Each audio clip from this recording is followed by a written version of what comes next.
Well, hello there. Welcome to the video tonight, or this video is all about communication, and I'm going to give you three concepts how to exponentially increase your listening. As you've noticed, I've been going live each night all week. A couple of reasons for that. One of which really want to amp up being of service and giving a lot of information. Secondly, I get so many inquiries about things, and a lot of times it's just easier to kind of clear them up via a video here. And what I also do is I will repurpose these videos, these lives, onto YouTube and possibly even podcast episodes and things like that. And speaking of podcasts, episode 35 dropped today. Woo, woo. And it is about how or analysis paralysis keeps you stuck.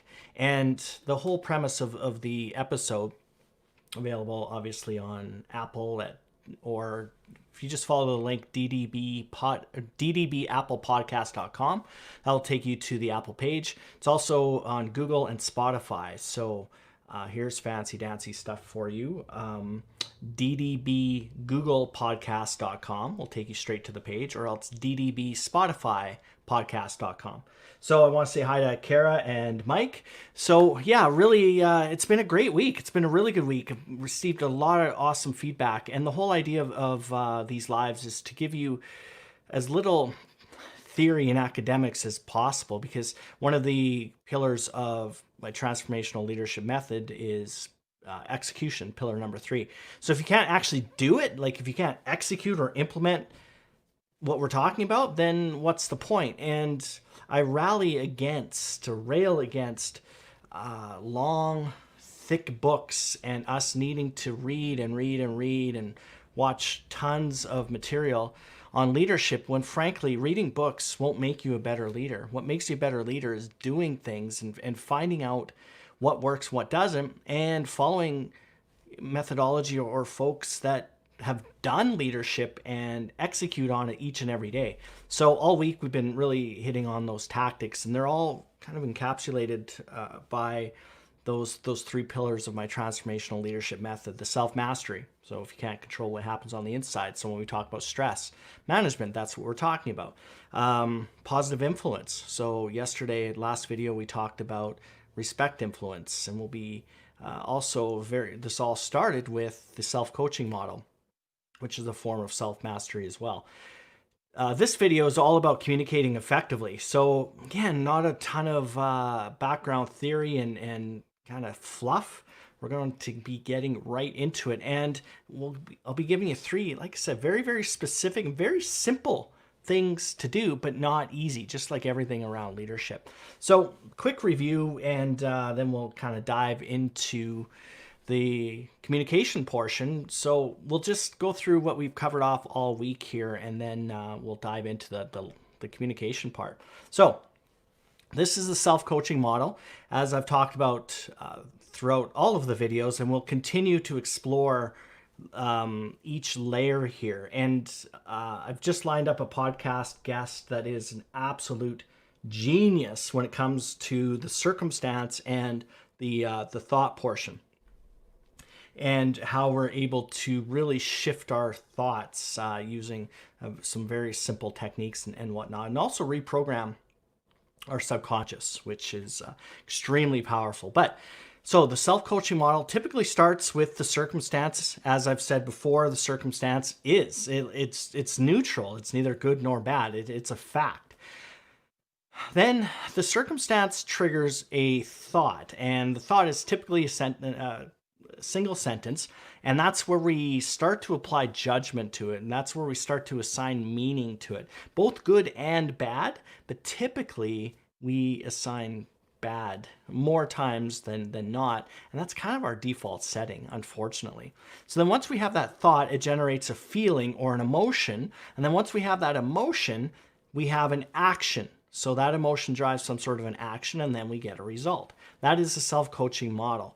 Well, when we flip it around, you can see where the model can really be improved upon, in that if you start with the end state in mind, the result first, and you work backwards, and then you start taking actions related to that result, then you will have feelings or emotions associated with that result, and then you'll have thoughts around that result, and then the circumstance will be, you'll be viewing it through the lens, a completely different lens from the result, other, backwards. And it sounds a lot more complicated than it is, but if you can master the fact that, first of all, circumstances are neither good nor bad, they just are.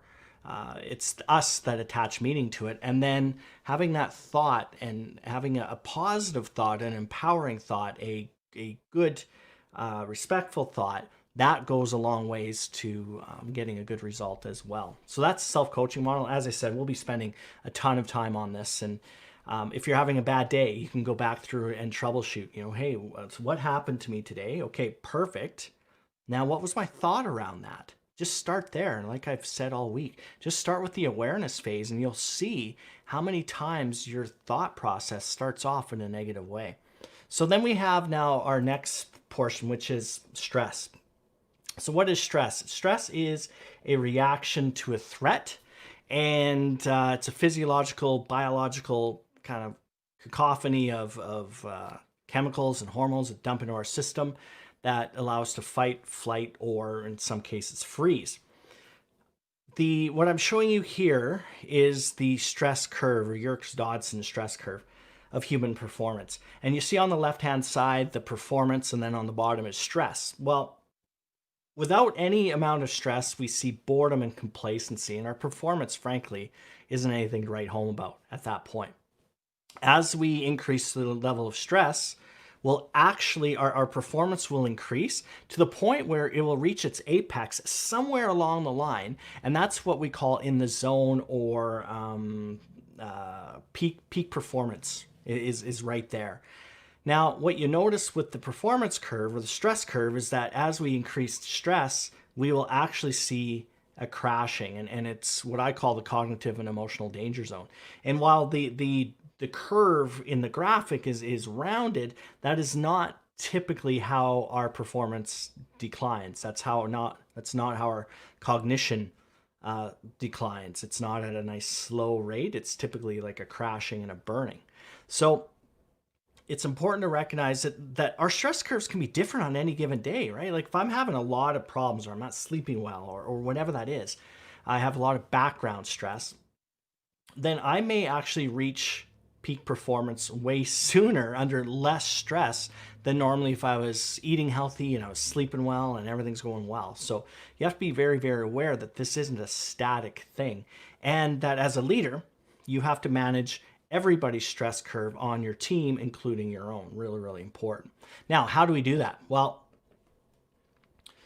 one of the techniques is avoiding it in the first place. And so we talked about do not make a big decision when you are hungry, or you're angry, or you're lonely, or you're tired, right? And I call that the Halt Method. It's a simple, as I said, everything's about simplicity with me. Everything's about execution. Transformation, you can't transform from a manager into a leader, or a good leader into a great leader, without executing and without good tactical advice. And that's what I'm giving you here. So think about that. Next time you go to make a decision, if you're having some trouble with it, ask yourself, are you hungry? Are you angry? Are you lonely? Or are you tired? That's the Halt Method. Now, that's the proactive way. Now, let's talk about in the moment here. So this is my 5-step method to restoring calm, where you have an event or circumstance causes us to have feelings of stress, okay? Have feelings of stress, or thoughts of stress, right? Going back to that self-coaching model. That will invoke the fight or flight response. So chemicals and hormones get dumped into our system, adrenaline, all of those things. Our non-vital body systems shut down, like our immune system and our digestive system. Because remember, back in the cave person days, it was all, stress is designed in a good way to give us immediate strength, and it's designed to get us ready for battle. And so things like the immune system, which is longer term, doesn't really matter, and digestion. Who cares about digesting food if you're in this life and death pitched to battle with a saber-toothed tiger?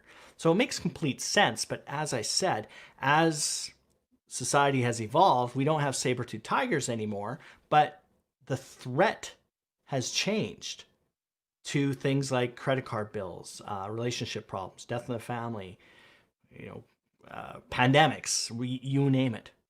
But our reaction to those threats have not changed. So with those reactions, we see that the higher brain function. So under stress, the CEO part of the brain, the part that the prefrontal cortex, the part that really makes us human and very, very intelligent and able to do square root of 64, that gets shut down because who cares? Back in the day, if you're saber-toothed tiger, confrontation, who cares?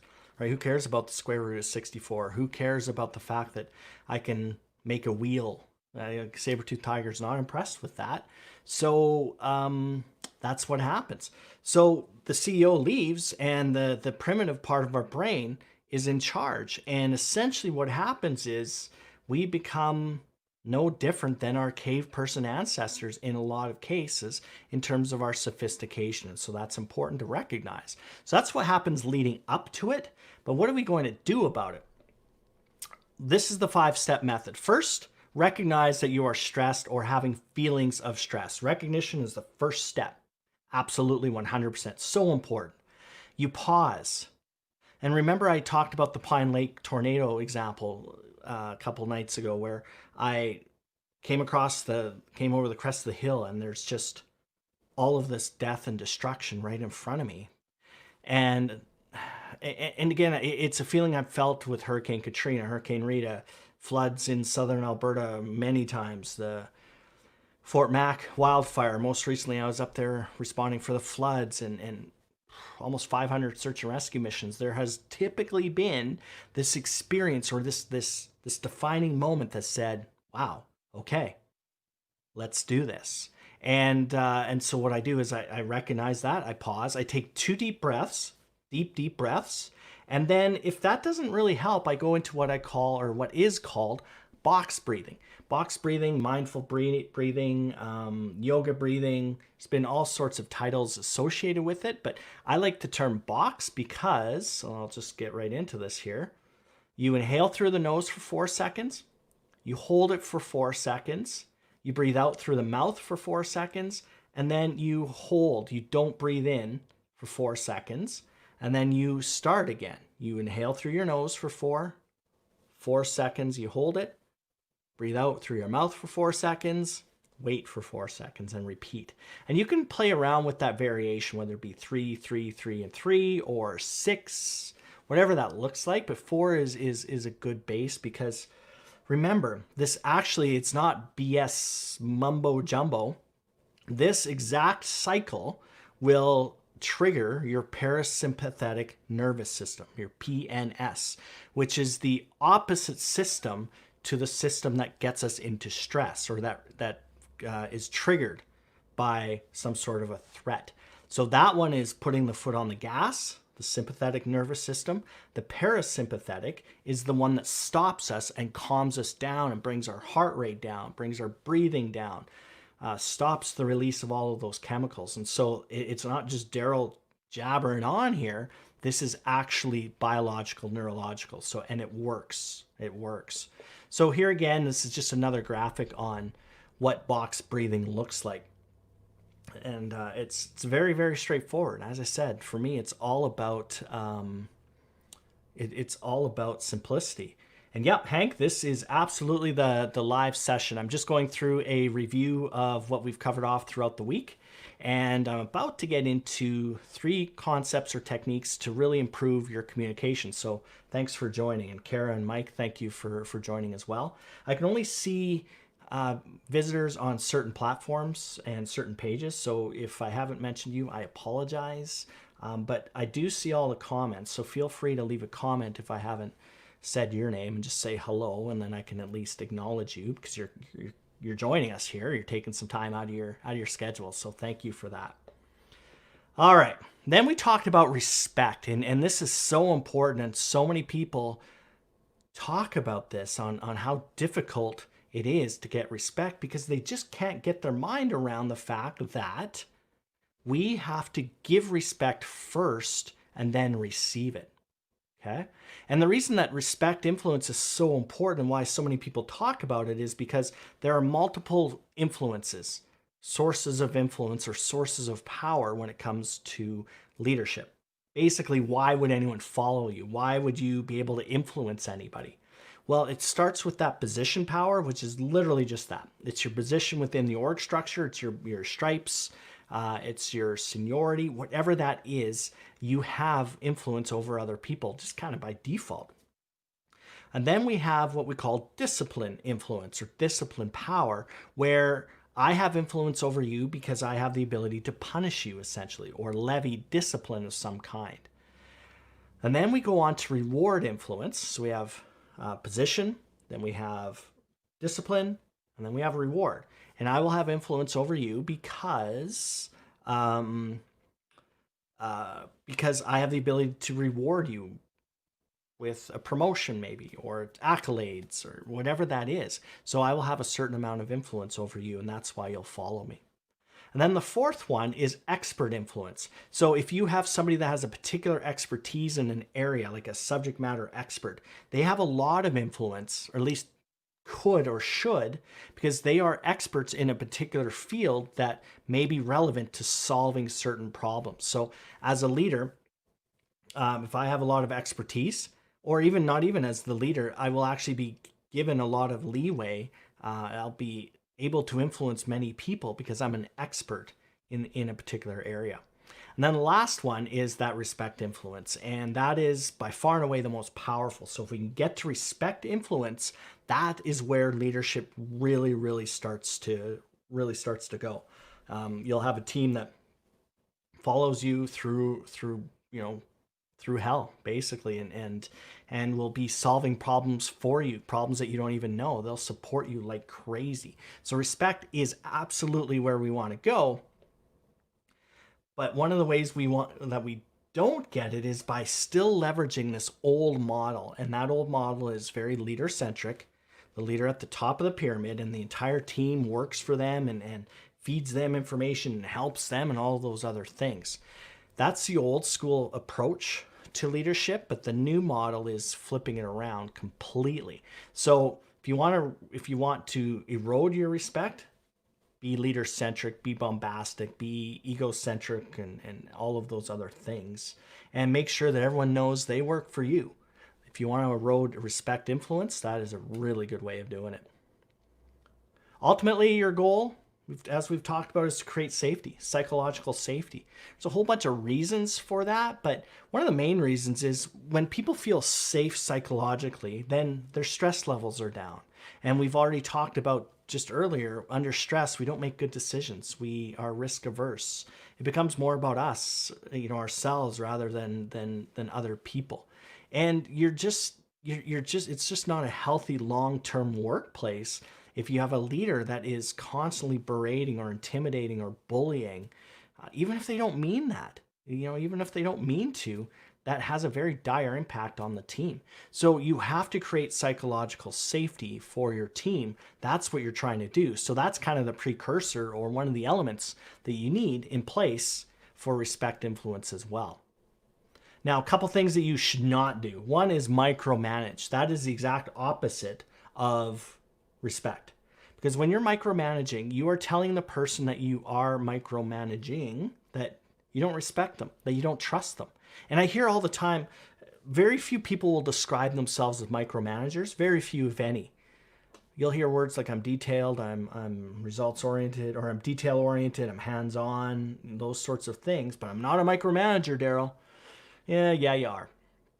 So that is the antithesis of respect, right? Because you don't trust them. And that is really the bottom line. It's fear-based, actually, if you want to get even further into it. But micromanagement is a great way to erode respect. And being angry and using fear, blowing up at people, yelling at them, right? Intimidation. This is still in this day and age, it's still very much a prevalent kind of leadership approach, unfortunately. And if all you have is a hammer, every problem's a nail, I get it. And it creates a positive feedback loop, sadly, for the leader, because it does get results. It does get results, but short-term results. And just think about the results you'd get if people respected you. This is what happens if you're angry all the time, or you're yelling, or you're intimidating, or you're bullying. You will have a compliant team. Absolutely. They'll follow the rules. They'll do what they're supposed to do, but they won't be committed. Now, if you want a committed team, if you want a committed workforce, treat them with respect and create respect influence all around. So you give it and then you get it. That's the key to respect, and you give it first. Leaders, you lean in first. You give the respect first. This is not back in the day where people would just automatically revere you because you're their leader. Not the case. You have to lean in and you have to respect first. Further to that, you have to be vulnerable first. You have to be empathetic first. You have to be compassionate first. That's your job as a leader. When you signed on the dotted line, proverbial virtual dotted line, that you're sacrificing a little bit of comfort and leaning in first on those things. So a couple of questions around that as we review. What are you working on is a great question if you want to build that respect influence and you want to treat people with respect. And what support can I give? Those two things. What are you working on? What support can I give? It avoids micromanagement, and it also provides support for people if they need it. And it's also a good update check for a leader. You still have stuff that you need to do. You still have things that you're accountable for from your bosses. So those two questions cover a lot of ground. What are you working on? What support can I give? And then delegate. Delegate is another really good form to show respect. And delegation is the opposite of micromanagement as well, where you're just telling somebody the end state, what right looks like, and then they will go away and they will do it for you. But be careful. You don't want to be giving people something to do that they're not capable of doing, right? Maybe they're not equipped for it. They're not trained for it. Whatever that may, they're not resourced for it. Because actually, ironically, you'll be eroding respect if you're setting them up to fail. But delegation is such a great technique to build that respect influence within a team. Let's talk about listening, and specifically 3 concepts to be a better communicator. And I'll give you a little pro tip. It's all about listening. Communication is all about listening, and that's where we actually really fail and fall down. So let's dive right into it. So here's the communications model, and it's going to be a bit of a high-level discussion, but what we're looking at here is breaking the communications model down a bit, because then we can talk about the listening component of it and why it's so difficult, but why it's so important. So we have, so let's say that this is the sender. Oops. This is the sender, let's just say. So she has something to say, and this is typically the receiver. Okay. All right. Now, so the sender of the message, she will say something, right? Okay, perfect. So some sort of message, it's maybe an order or something like that. And then oftentimes as leaders, this is where the communication stops, where I just tell a team member what to do or what's required or give them a task, and then I leave. Well, you'll see why that's such a problem, because that is just one component of the communications model. So now what we have to also see is some sort of feedback, right? So feedback from the receiver back to the sender. Now that feedback can come in many different forms. It can come in nonverbal, right? Body language, or it can be an acknowledgement like, yeah, okay, I understand you. It could be all sorts of things like that, but that's the part that senders have to be aware of. You're not just one and done and then you're going. There has to be a dialogue. There has to be an exchange of feedback. So that's what the communications model is really all about. And then what starts to happen if you're truly communicating as with 2 people, you'll see this back and forth piece now. So the messages will be going back and forth, the feedback back and forth, and it becomes an interaction. That's what communication is all about. Communication is an interaction.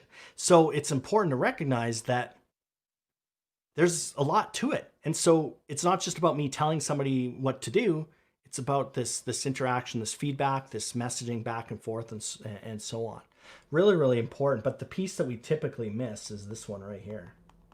It's this feedback. So pay attention.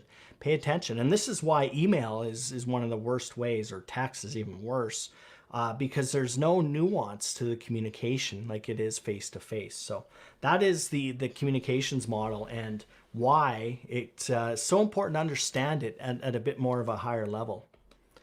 So one of the premises, this is a picture from Hurricane Katrina. This is in Mississippi. And first of all, not only do I have some amazing sideburns there and fantastic orange pants, but just to set this up a little bit. So this gal here, we're doing checks, and we were asked to check on her, and she had a number of kids in this small trailer, and it was like smoking hot. And so these kids are strewn throughout. There's probably 4 or 5, not all of them hers. And she's young. You look at that, she's 17, 18, something like that. So one of the most important things that we can do as listeners or as communicators, whether it be in a medical situation like this or search and rescue or at the boardroom or personally, is to be present, right? Just plant yourself psychologically and sometimes physically and be present. Be in the moment. Don't be distracted. So the example here is that there's a lot of other things going on, right? A hurricane had just ripped through this entire area. There's kids all over the place. But for me to dedicate my time and effort effectively and to make this gal heard and valued, I had to plant down and focus. And again, there are all sorts of other distractions that, there's sirens going on. I've got colleagues and coworkers and all that's, all over the place. But you got to sit down, and that's the first step. If you can't be present, then you can't communicate, period. And if you can't communicate, you can't lead. Yeah, it's that simple. Be present, communicate, lead. That's it. So focus on that. Put your phone away. Don't just put it on, the table in front of you. Here's another pro tip for you folks. In a corporate environment, people come into your office. Turn your monitor off if you're having a one-on-one. I promise you that your team member or the person that's coming in to talk to you, when they see you turn your monitor off, that means something. That means something. You talk about respect. That means, hey, you know what? I'm going to be present. And it is BS that we can multitask. FYI, folks, neurologically, we can't. We are actually not able to do multiple things in our brain at the same time. Sorry, ladies. But what we can do is we can switch attention really, really quickly, right? So kids, for instance, they don't multitask, even though they say they do. They just have the ability, like on an absolute, in a millisecond, to switch attention. That's what it is. So even by the act of having, sitting there in your desk and having your monitor over here, that is going to distract you. It really, really will. Your subconscious is paying attention to that. So turn your monitor off and be present. Put your phone away. Don't be looking at your watch. Really, really important and simple to do. There's no excuse not to be able to just sit and be present with your fellow human being, or it's a team member. Your job as a leader is to care and to listen to them. It's not that hard. Well, maybe it is hard, but just focus on that. First and foremost, be present.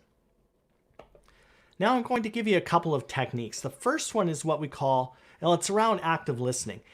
And active listening is just that. It's actively listening. It's not being passive. It's actually paying attention. It's being present.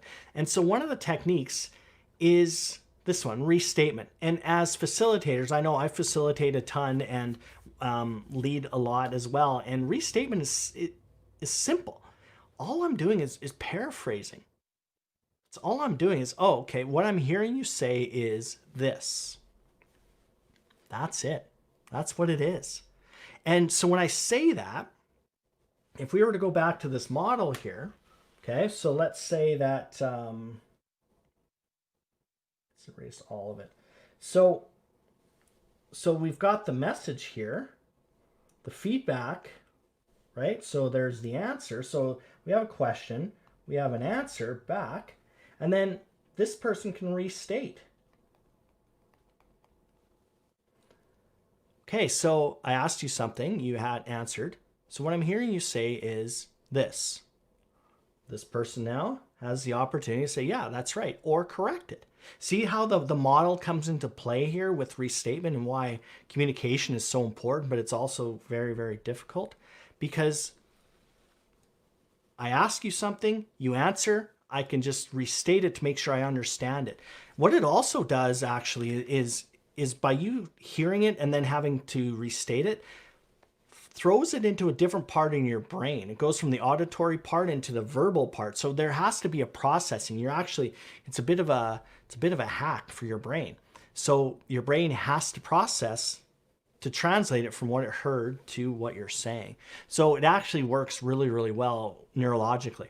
So, hey, what I'm hearing you say is this, is that right? And then the person can say, yeah, that's right, or correct it. And you would be amazed at how effective that simple technique of active listening is, just restatement. And it also tells the person that you're listening, right? If I'm the leader and they answer, I ask a question, they answer, or it doesn't even have to be a question. They come up to me and they come up with a concern. I restate it, then it means I'm listening. It means I'm listening. So you be present, you restate. Really, really important. It's so simple. There's no excuse not to do this. Okay, oh, geez. What I'm hearing say is that. Is that right? Yep, it is. Perfect, good. So that's the first active listening technique, restatement or paraphrasing. The second one is inquiry. The first one is restatement, the second one is inquiry. So this one is, if you want to have a much more rich conversation, you would do what we call the inquiry. One of the key tenets of inquiry is that it is an open-ended question. Okay, it's an open-ended question. So what do I mean by that? Well, I'll tell you what the opposite of it is. The opposite of an open-ended question is a closed-ended question. Closed-minded, well, partially. So what inquiry is, using an open-ended question, is, hey, what are your thoughts on the pandemic? Hey, what are your feelings around blah, blah, blah? Hey, can you tell me what you meant by whatever it is? So that's an open-ended question. So they have to expand upon it. Versus a closed-ended is essentially where they can give you a yes or no answer. So an example would be, hey, do you like the pandemic? No. Okay. All right. Thanks for that. Versus, hey, what are your feelings around the pandemic? Oh man, it sucks. I got to do this, this, and this. So the inquiry really opens up the dialogue, and it's, well, if anyone have kids, probably a lot of us, kids, if you give any opportunity for them to say a simple yes or no, they'll take that all day long. They will take that all day long. How was school? Good. Okay, good talk, good talk. But maybe a question could be, hey, what was your favorite thing from school today? Or what happened at school today? Versus just a simple yes or no answer, you're going to get at least a better answer. So those are the three things. Be present, actively listen, have the restatement or restate or paraphrase. What I'm hearing you say is this. And then this technique is inquiry, open-ended questions, and that leaves it wide open for the person responding to go wherever they actually want. Super, super powerful. So hopefully this helped, and I've encouraged you to leave a comment below. Hey, Candace, we're just wrapping up. But essentially, just remember that being present, it's not that hard, folks. It's not rocket science. And we're just terrible at it, frankly, and we're not really good listeners. So you need to be actively listening and using those techniques. Be present, restate or paraphrase, and inquire, which is an open-ended question. So, all right, folks, thanks for watching. You can get back to your watching Jeopardy or Netflix binging. I don't even know what's on Netflix anymore. Man, oh man, I got to get out more. So anyways, thanks for watching. Leave any comments or questions that you have in the comment section. And yeah, we'll see you all later.